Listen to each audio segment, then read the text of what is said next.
That was my goal probably for like, not the last couple of years, but 5 years before that. I just didn't want to come in dead last. But you know what? Man, it's so much fun here. I want to give a shout out to Harris, American Century. It's just a great week for everybody, and I'm having a blast.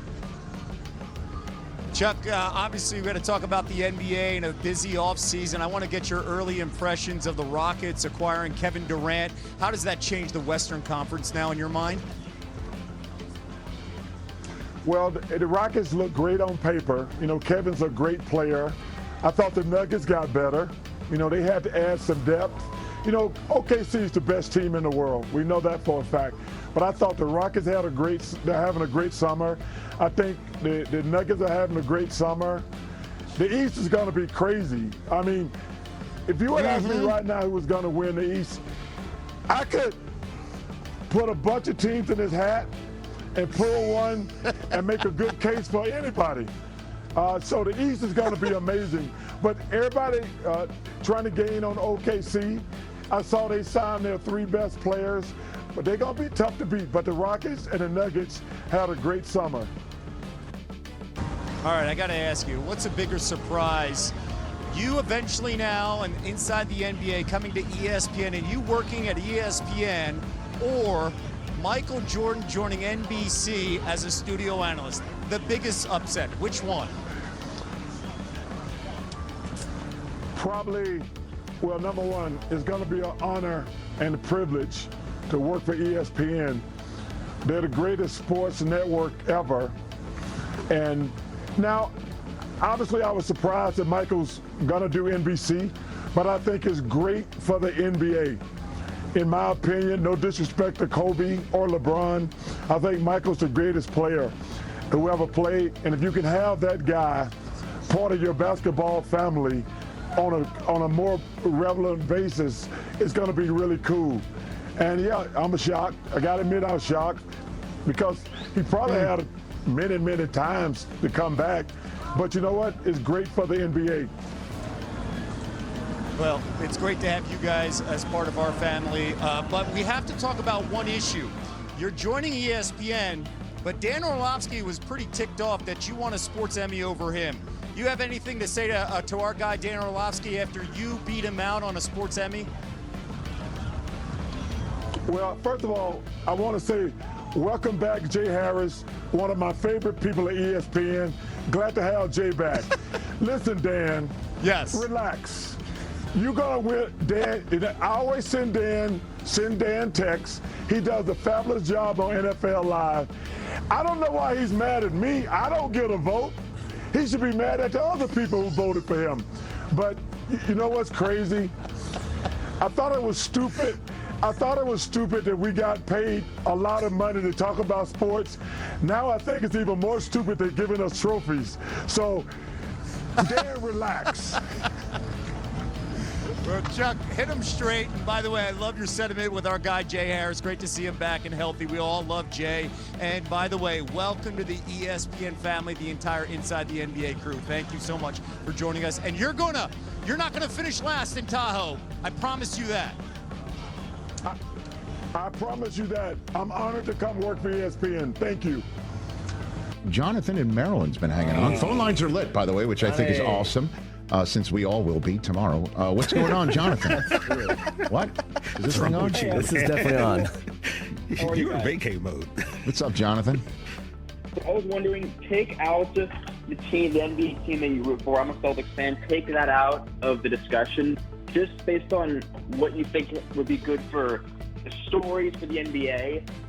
Is it not obvious that LeBron needs to go to Cleveland, win a championship, and end his career there? I mean, the East is weak. I'm a Celtics fan. We're not going to be good this year. He needs to go to Cleveland, win a championship, retire, and that ends it. Isn't that the only possible option? He's not going to win one in LA. First of all, you know, I guess. I mean, if you're from Ohio, you know what I mean? It's perfect for them. If you're New York, what better way is than to go to New York, do it in the Mecca, and get the Knicks in the Canyon of Heroes. I mean, and suddenly he's a guy that that there's a meal that he won't ever purchase again Katz's Deli? in New York, Miami, hometown of Cleveland, Ohio, or I guess home state of Ohio, and here in Los Angeles. I mean, to be very honest with you, Jonathan, that's what I'm thinking. You know, like Yeah, but you're go a to the Knicks fan, Knicks. so you would think that. Well, I mean, I guess it's storybook, right? That the kid from Akron, who actually did one for Cleveland before he retires, goes back to Cleveland. But, you know, that's my 2 cents on it, and I appreciate the call and the food for thought, Jonathan. You know, I mean, but DeAndre Ayton is coming. Like, that business with it is the Dodgers cap an indication of his thoughts, but yeah. What's happening? No, I know that. And so what? 2-year deal. They now have the 1st and 3rd overall picks of the 2018 NBA draft? This is now the on the 9th Lakers? first overall pick that LeBron has played with. Is that right? And maybe, you know, he'll take Spike Zempic, but for his attitude. right. Right? Sure. Luka's got on Spike Zempic for the Mavericks. People who are like, you drink too much. You're not taking care of your body. He's European. You're always falling apart at the end of the season. Take care of your body now. You know? So he's on Spike Zempic. He looks great. Maybe DeAndre Ayton can take, you know, what like Moda-Zempic? You know? Add to Zempic. Added to Zempic? Yeah. That's, I don't know. That's a long. I mean, we're spitballing here for RES Consulting. A lot of times these drugs don't make any sense. Because that's the whole business. It's just like, you know, in the same way that when Luka is done with the Mavericks, when the Mavericks are done with him, it's just like, yeah, there were concerns about signing him to the Supermax contract because of his body shape. Conditioning. To use an old ESPN2 phrase. You know, body shaping. You're not going to see Luka on body shaping. In 1997 on ESPN2 at 10:30 in the morning. Luka and Kiana Tom. You know I'll say your name one more time. Corey. Yes, right. Flex appeal. And you're hearing, you know, Ayton had a terrible attitude, complained when he was taken out of games, slam chairs, late for flights, late for meetings. Yeah. Brockman does that when we go to break sometimes, so that he slams chairs. So hear me out. Like my take. Let's say DeAndre Ayton plays to his capabilities. Okay. Can we just do this right? Sure. Him, Reeves, Rui, LeBron, Luka, you know, year 2 of Connect. Where else am I going here? Add another player here or there. Yeah. I mean, You're not. forgetting. That's not the top. Who am I? I pick up what you're putting. Bronny. Stop it. I'm picking up what you're putting down. I'm putting together a team that last year That's a top 6 in the West. overperformed. Right. Like that's a playoff team. Sure. And we've seen playoff teams catch fire in a way. They're not in the play-in. They're a firm top 6. And let's see a Spike Zempic Luka, right? Let's see what that looks like. Let's see what Redick is in year 2. Let's see what Luka's entire year in the system looks like. Full year, yeah. I mean, Ayton dropped out of the contractual buyout heavens. What did you say about a report about the Mavericks before the show? You saying something along the lines of, like, what was this? Oh, McMenamin. Dave was on Dave? Dave was on the radio locally here, I think, with Mason in Ireland. And they were saying that Dallas would be interested in LeBron, but only in a buyout situation. Why would the Lakers buy him out?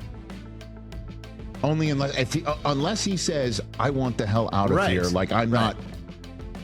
But does he really want out of here? Does he really? Nobody knows. I don't know, man. Well, maybe Maddox does. We'll talk about it. But Ayton is an upgrade. Big time. Big time. Yes. Yes. Let's get the most out of him. Let's do it. Let's get LeBron saying in his getting in his grill and go, let's go. You want a farewell tour? You want him to say this is his last year coming up? No, I don't, because maybe it's not. Maybe he wants to play year 24, year 25. Why wouldn't he?